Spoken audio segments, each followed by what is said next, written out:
So There that's we the go. music guy. He's saying, Armin, what are your thoughts on the Iran nuclear deal as of late? What do you personally think will happen if it falls through? Would Iran run to China to accomplish their goal? Okay, so guys, when it comes to the role of China and Russia in this whole nuclear talks, um, it's a lot of people assume that Russia and China, because they have a lot of anti-US positions. On this, they're going to take Iran's side. I mean, the goals that China and Russia have over Iran does not completely align with the United States, but none of them want a nuclear Iran.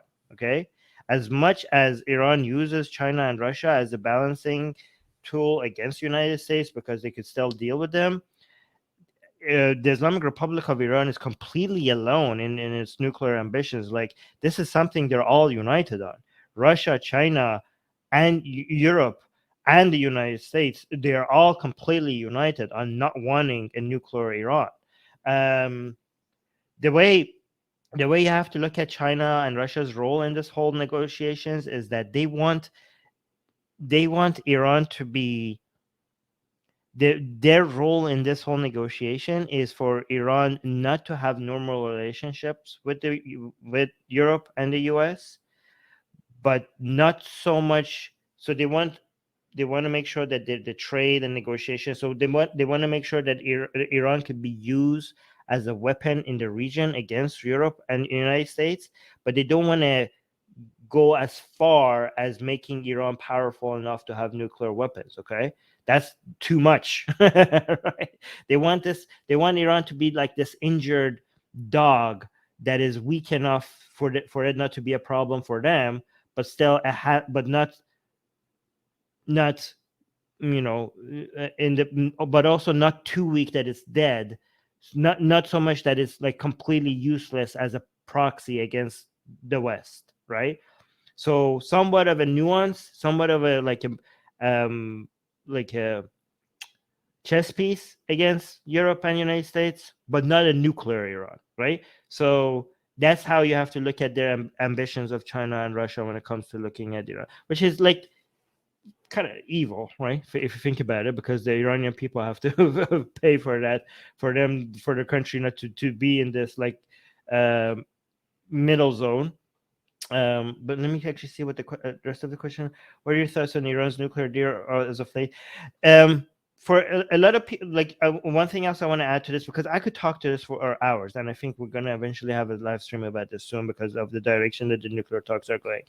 But the only thing I want to add before we move on is that be mindful of people like Kyle Kulinski who are going to tell you that this is going to be United States' fault because they should have just jumped in. They could have just like undid what Trump did, right? Like Biden could have just undid what Trump did and jumped back into a deal. Right now, the only reason why a deal is not happening is because the Islamic Republic of Iran is asking for things that are impossible to give. They are making it the way that is the deal is working right now, like the way the negotiations are working right now. The most reasonable interpretation of it is that Iran is trying to not make the deal happen, to delay, not take the negotiations seriously, so that they could enrich uranium as much as possible, enhance their technology as much as possible, and get closer to a nuclear weapon as much as possible, so that if they eventually get forced to doing negotiations, they have more leverage and they have higher negotiating power to work with. Or if the negotiations fail completely, they're so close to having a nuclear weapon that it's impossible to become like a North Korea situation where you can't really threaten them anymore because they're already so close to a nuclear weapon. The scary part is that Israel just recently came out and just be like, there's no way that we're going to let that happen. Like, Israel is promising that they're not going to do like small attacks here and there if Iran actually gets close to a nuclear weapon. They're saying they're going to go to a full on head to head all out war with Iran. Like, they are promising that there is no way that they're going to allow that to happen.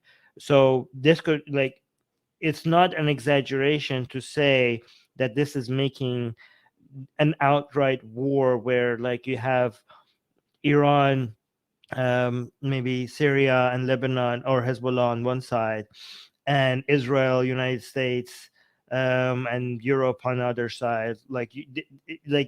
I'm not saying that's likely, but I'm saying that if the negotiations don't go through, they are making the possibility of that, more likely than I ever thought was possible, right? So this is very scary right now.